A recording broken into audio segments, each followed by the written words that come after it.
I'm Keith Daffrin with Vexus Boats. I'm here on my home lake, Bull Shoals. I was born and raised here. And I'm going to spend a little time, I don't know, I just felt compelled to talk to you about this new Vexus VX20. I've been in a lot of boats in my career. I'm by no means a professional tournament angler, but I think I know boats pretty well. Been around a lot of experienced people, and I've watched a lot of different designs come and go. And I think it's just important because there's so much excitement and energy around this new product to give you my review. My review as an angler, not as a president of a company, not as a guy that is trying to sell you anything, but maybe just talk to you about the features that I've grown to love. I've been in this boat roughly a dozen tournaments, everywhere from the Great Lakes to here, different reservoirs, different conditions. And this VX20 it surpasses anything I've ever fished out of by, it's hard to even put it in perspective because of so many different features. I'm going to take a little time and talk to you about them. I'm going to try not to bore you, but if you're interested, if you're a competitive guy, if you put money in with hopes of winning it back, then this boat should have a level of interest for you. So up here on the front deck, it's truly the business end. It's where the money's won. And this forked front end, if you'll notice, gives you a lot more beam. That's important because you didn't sacrifice the ride of the boat. You didn't have to shallow the V of the running surface to give yourself this extra beam. And I can stand over here and I can pitch, or I can sling crankbaits next to my partner. I can stand out on the edge of it. Might even have multiple rods on the front deck. It just gives you more space to do work and to do business. Another thing that to me I've grown so fond of quickly is this EVA flooring, but particularly on this front center lid. I've been in numerous rainy, sleety, snowy conditions, and this dries so much quicker than carpet. And if you're like me, you do a lot of rigging sitting right where I'm at, and you're able to stay dry. It's comfortable to the touch if you like to fish barefoot. And to me, it kind of looks cool too, is another feature of it. In addition to the front deck, as you talk about the fisherman's aspect of it, being able to back mount or flush mount today's depth finder, that's a foot, it's a 12-inch depth finder, but I'm able to see this in cloudy, sunny, regardless of the angle. I can see it in any condition. I've got a tool holder here, cup holder, and then with this Minn Kota Ultrex, which frankly is redefined fishing. You can spot lock, you can go back, make the changes you need to make, take your fish off, any of those things you're able to do with today's technology. So underneath the front deck is obviously where all the storage takes place. In fact, if you look, this starboard box is one large box. Everything's gel coated, there's no carpet. We've got 4 life jackets, 2 sets of rain suits. Multiple times this year we had 2 motorcycle helmets in here. Just so much room. If you're like me, you don't like taking a hoodie off and a sleeve always being caught in the opening. You're able just to throw that in very easily and put it away for the day. And then my partner, he uses this front center box. You'll notice all of his tackle, it's in here. And so he uses it, and then this storage behind the passenger seat stays out of my way, and I stay out of his. But to me, the exciting part is this port rod box because it's booted. The only place we use the tubes is in the center box. And with this boot and also the notched front end, if you think of like a cab tractor door, it's the same principle to give you a broader or easier opening. And then this quick draw shelf, if you live in the world of topwater like we do this time of year, you're able to grab this quickly, get back up on the front deck and chase those schooling fish so it's not caught up in everything else. And so I think I mentioned before in another walkthrough that I put 40 rods and reels in this box and still had room to spare. That's saying a lot really for the amount of storage that you could possibly need in a tournament atmosphere. This tackle ends up being expensive. You end up with a lot of it, and keeping it dry and secure is important. And so we set out to make the driest boxes that exist. We raise the lips to allow it's a higher levy, if you would. There's drains at the front, so if the boat's at the wrong attitude, say it's at a motel parking lot and it's rained all night, you'll see that water run down those drains instead of damming up into the box. And I've fished in rain, sleet, snow, and I've been able to see these boxes remain bone dry really throughout the year. And that's important, I believe, for anglers out there today.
One of the things that I think most people notice immediately is the cockpit. It's so far and away different than a traditional bass boat. And that began with the principle that we wanted to improve the ride of a tournament grade bass boat. And I know that we've done that. And I think others will find quickly that there's really not a comparable boat out there in terms of this boat's rough water ride. And that began by putting the fuel down into the floor. So it's underneath my feet, running all the way to the live well. It's on the center line, which lowers the center of gravity of the boat. It makes it easier to drive, the boat settles better, and it just does a lot of good things. But it also opened up the cockpit where we could put in the Airwave pedestals, and there's a lot you can read and learn. I won't get into the details. Just suffice it to say that the Airwave pedestals to me are the icing on the cake.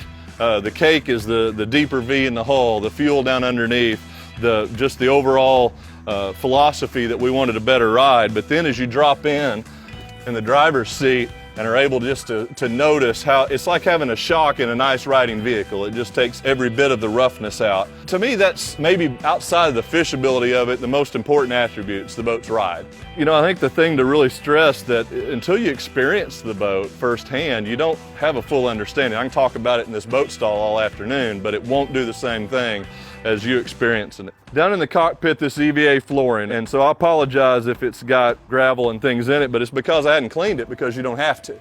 Just simple rain and moisture, it just seems to want to clean itself. I get asked sometimes if it's slick, and it's actually the opposite of that. As it gets wet, it gets tackier. So it's not a hazard of any sort. It's just so soft to the touch. To kneel on this cooler and to access a live well lid, it's not abrasive at all. So we're using that throughout the cockpit of the boat, on the cooler lid, on the side to protect the boat from the rods and reels and to protect your tackle. In fact, that reminds me of something else that I think is very important. If you spend any time in the passenger side of one of these boats, you've probably put your rods in what we coined many years ago, the running rod rack. So it's just an area for you to put your tackle to be out of whether it's the captain or the pro's way. And we took that a step farther. You see 8 different tubes that these rods can rest in, but additionally, we had half of them that extend up into the boat itself. So now I can put a rod forward. Maybe it's got treble hooks on it. Maybe it's something I'm wanting to just access quickly to go to the back deck and fish with. So in fact, I've done this. I've been on the back deck and it's time to move, and I've been able just to lay my rod down, crawl in, and I'm ready to make my move. So I think features like that add up. It's not just one particular change that we made to the cockpit. It's like all these things put together. You do a lot of rigging in this particular area, right where I'm sitting, and you might be tying up for the next day, or you might be changing plastics that second. One of the things we wanted was the equivalent of a glove box in a pickup or a vehicle, and that's this drawer that's underneath me. And so I quickly found that it's an area that congregates a lot of different things. You've got pliers, soft plastics, sunglasses, sunblock, but what I think is really nice about it, obviously it's dry, it's tucked up under the step, is it's got a slam latch. You notice I use the heel of my foot to shut it. I can do that from up here, I can do that from the driver's seat.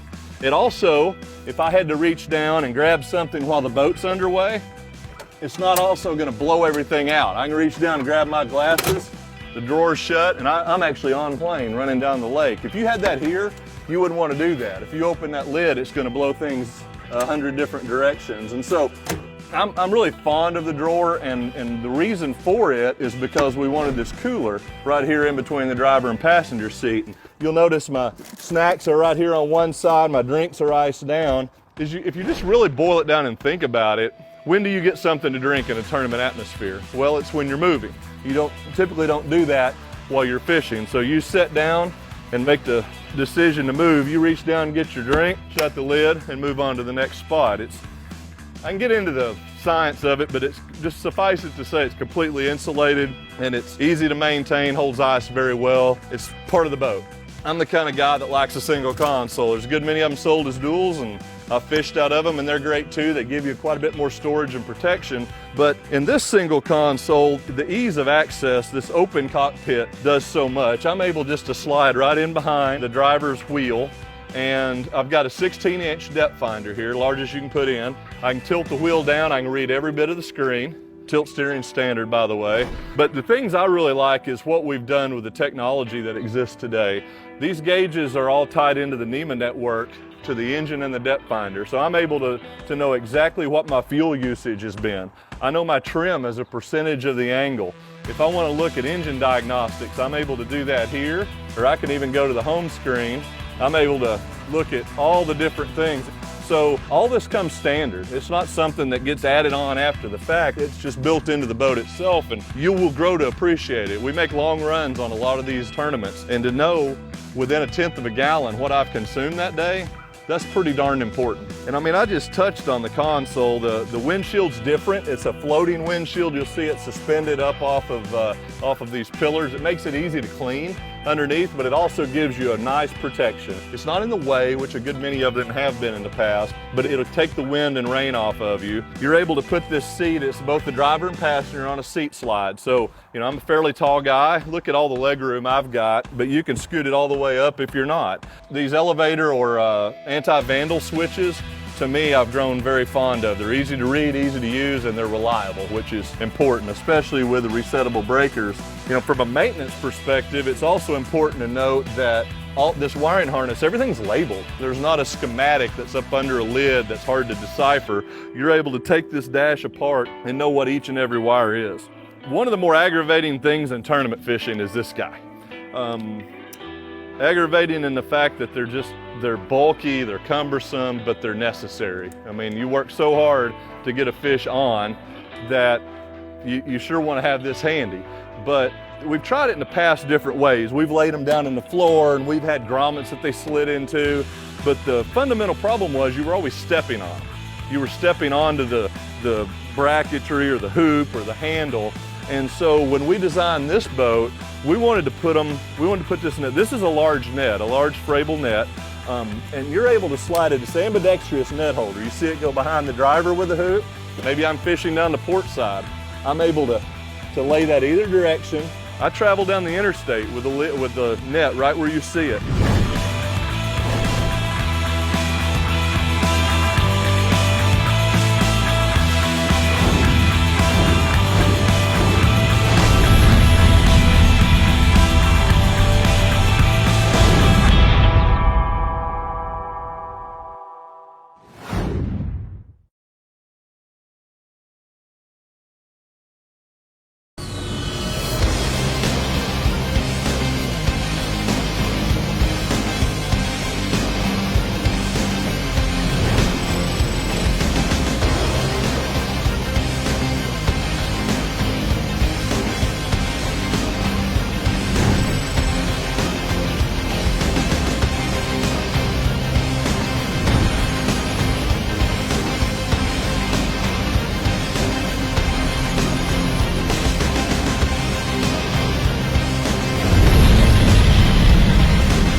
We're talking about this net and how easy it is to use. I'm able to grab it and I net the fish, pull him back in, take him out of the net, put it back where it goes. So now it's, you know, I'm free and unencumbered here in this open cockpit, and I'm able to sit on this cooler, and maybe it's time to cull, or maybe I need to measure. I've got a bump board I can lay down.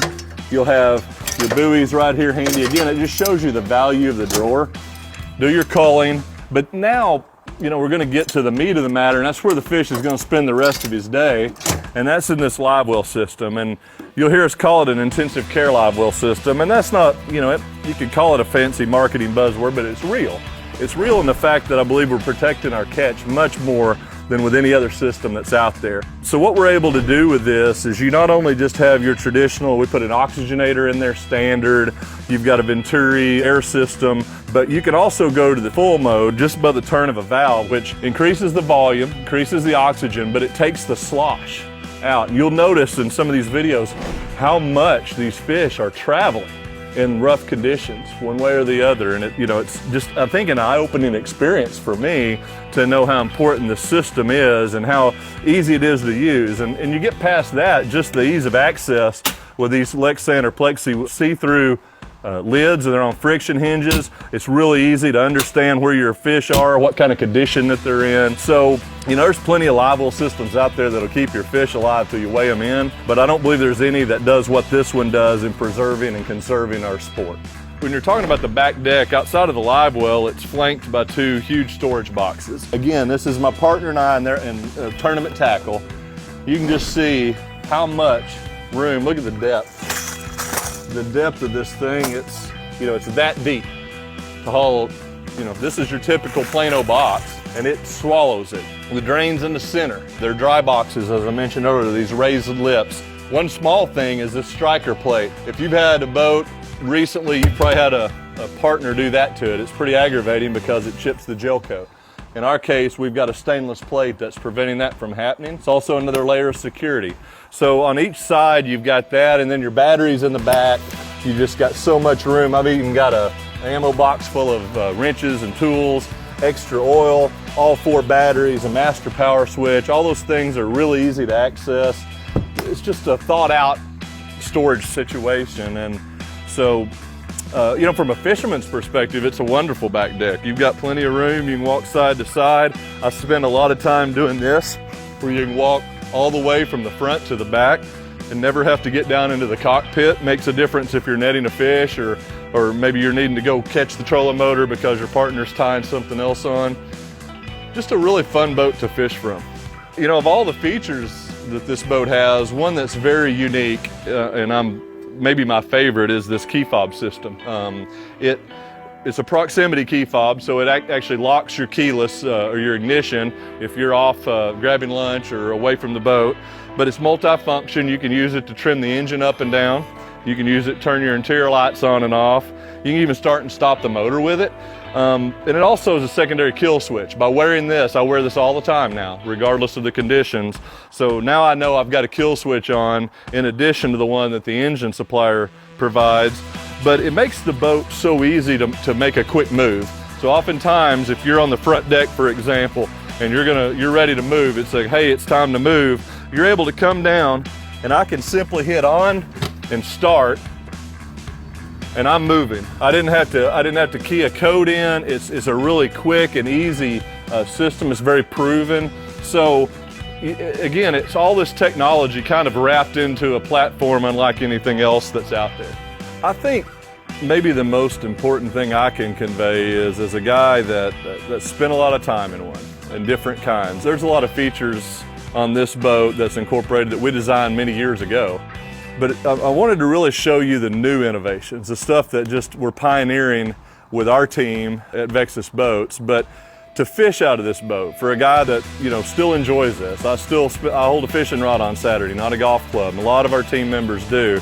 I really want to stress how proud I am of the product that we've got. I think if you're somebody you're an enthusiast, you're avid, you're like we are, I think you owe it to yourself to look at this product, to experience it firsthand. We may not be the most popular one day one, but I think we have established a new bar, a new standard that the others are measured by. And that's really what we've always cut our teeth on, and we're going to continue to. We're not done. We're not done with a VX20 or a VX21 or the DVX series, the multi-species that go along with this. There's others to come too. So if we don't have the boat that is perfect for your needs yet, stay tuned. It's likely to be coming, because that's really in our culture. That's who we are.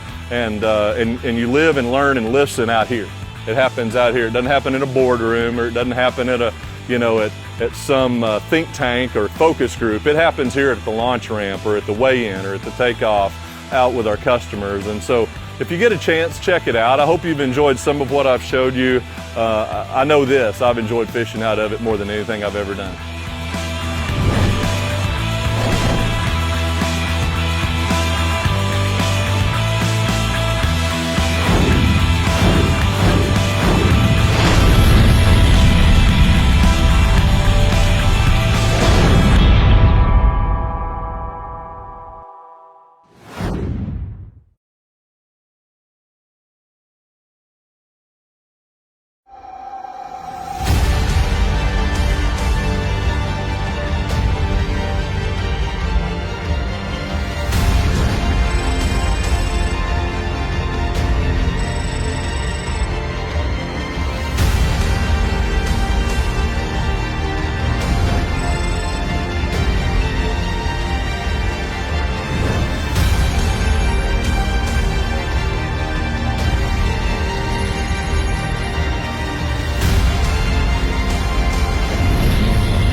Thanks for joining me here at the Vexus plant, where I could take an opportunity to show you a little bit about what was behind the thinking on the design of our all-new VX fiberglass series.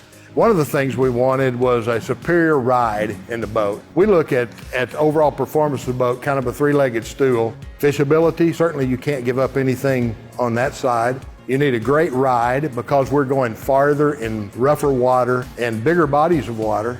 And then the overall performance of the boat has to be superb. So with those things in mind, we designed this one from the ground up, and we wanted to get the fuel under the cockpit, which means that it clears up a lot of real estate inside the boat when you can get the fuel down. With this deep V boat, we were able to do that. We put a longitudinal tank in along the center line of the boat so that we could maintain that perfect center of gravity. When we did that, rather than having a transverse tank, which was the other option, the transverse tank has a tendency to the center of gravity to shift in a turn when the fuel tank isn't completely full. So by putting this longitudinally, we could maintain that attribute like we wanted. One of the other things that we did was we built a boat with a deeper V further forward. And the reason that's important is because when you're hitting the waves in a rougher water, that's going to smooth out the ride.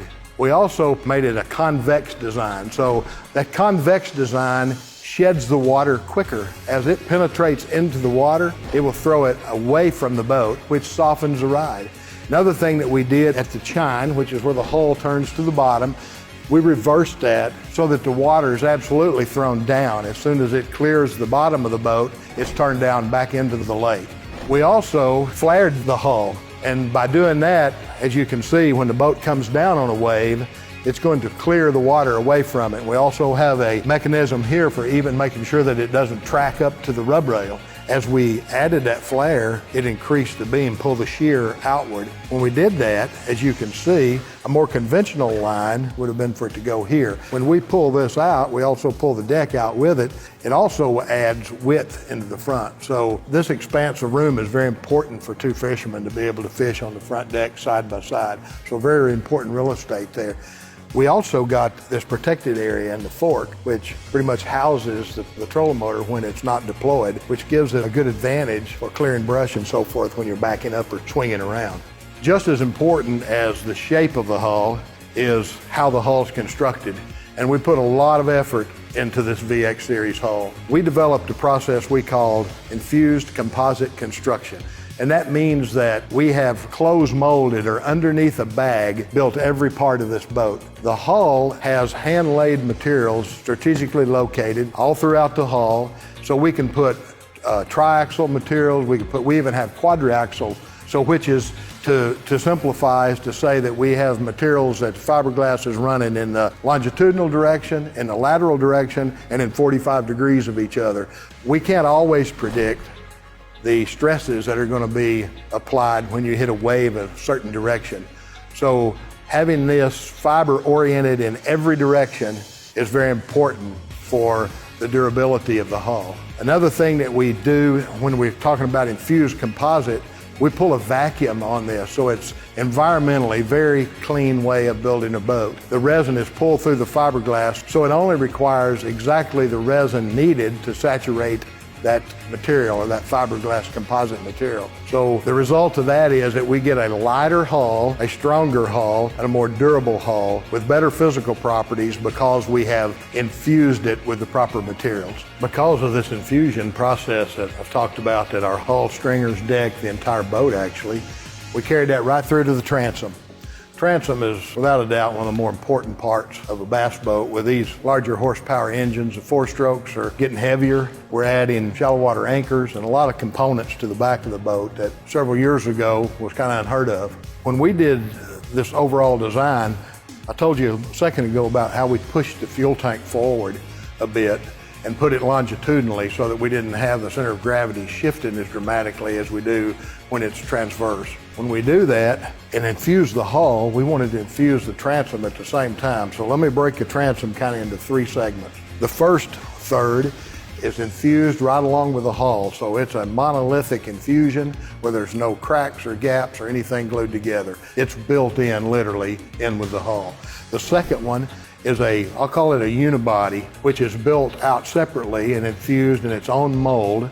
And it is done that way so that we can engineer the fibers in the exact orientation that we want them. The reason that's important is because the stresses that an engine applies to a transom is generally forward and, believe it or not, backward, as opposed to the hull we talked about having to withstand forces from all different directions. This is to some extent, but as you can see, most of the thrust will be in the forward direction.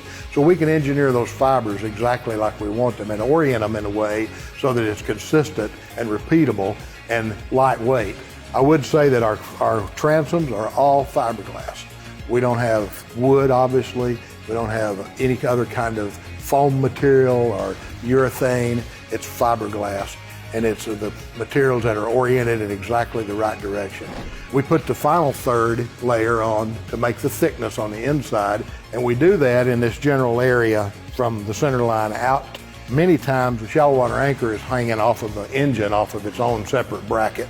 We designed this transom to accept that so we can bolt it directly to the boat. That eliminates that piece and saves weight. We also were able to integrate a ladder into the boat. This ladder is important for safety and obviously for recreation, but many times fishermen don't enjoy that apparatus hanging on the outside. So it was real important to us to have a ladder that was completely integrated, that would be easily deployed from the outside of the boat or inside the boat. We also included a safety feature on it so that when this ladder is deployed, when that's ajar out of its receiver, there'll be a red light on the dash come on, which will notify the driver or the person in the driver's area that this ladder is deployed, which is good to know if you inadvertently deploy it for whatever reason, or if there's swimmers in the water, it's going to be important to know that that's the case. The total overall construction of the hull, deck, and all the parts is infused composite construction.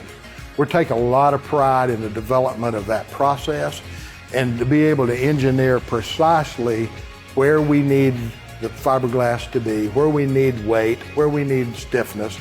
Result of that is when compared to an open molded product, we're going to be lighter. And that's always important to the user. So it improves the payload and it improves performance of the product. I really appreciate you allowing me to show you a little bit about how our products are built and why they are shaped the way they are. I think as you look deeper, you'll understand that why we believe that the revolution really is here.